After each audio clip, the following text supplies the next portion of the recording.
உத்திரமேரூரில் DSP அலுவலகத்தினை தமிழக முதலமைச்சர் மு.க.ஸ்டாலின் காணொலி காட்சி வாயிலாக திறந்து வைத்தார்.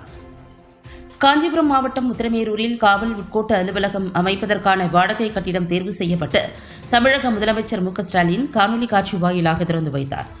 தமிழக சட்டசபையில் 2024-2025 ஆண்டிற்கான காவல்துறை மானிய கோரிக்கையின் போது உத்திரமேரூரில் டிஎஸ்பி உட்கோட்ட அலுவலகம் அமைக்கப்படும் என அறிவிப்பு வெளியானது. அதன்படி உத்திரமேரூர் பெருநகர், சாலவாக்கம், மாகரல், வாலாஜாபாத் ஆகிய 5 காவல் நிலையங்களை உள்ளடக்கி உத்திரமேரூர் காவல் உட்கோட்ட அலுவலகம் செயல்படும் என்று காவல்துறை தலைமை அலுவலகம் அரசாணை வெளியிட்டது.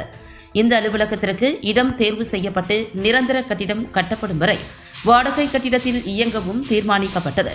அதனைத் தொடர்ந்து காஞ்சிபுரத்தில் பணியாற்றி வரும் சமூக நீதி மற்றும் மனித உரிமைகள் டிஎஸ்பி ராதாகிருஷ்ணன் என்பவரை உத்திரமேரூர் உட்கோட்ட டிஎஸ்பியாக நியமித்து தமிழக பொறுப்பு டிஜிபி வெங்கட்ராமன் உத்தரவு பிறப்பித்தார்.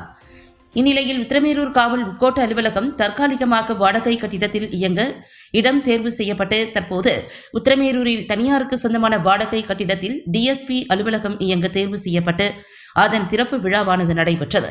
தமிழக முதலமைச்சர் மு.க.ஸ்டாலின் காணொலி காட்சி வாயிலாக மக்கள் பயன்பாட்டிற்காக திறந்து வைத்தார்.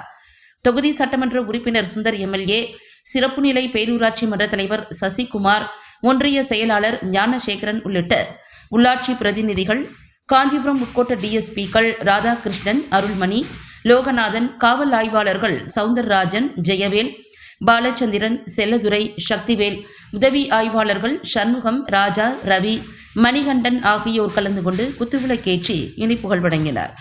நிகழ்ச்சியில் காஞ்சிபுரம் உட்கோட்ட காவல்துறையினர், உள்ளாட்சி பிரதிநிதிகள் திரளானோர் பங்கேற்றனர்.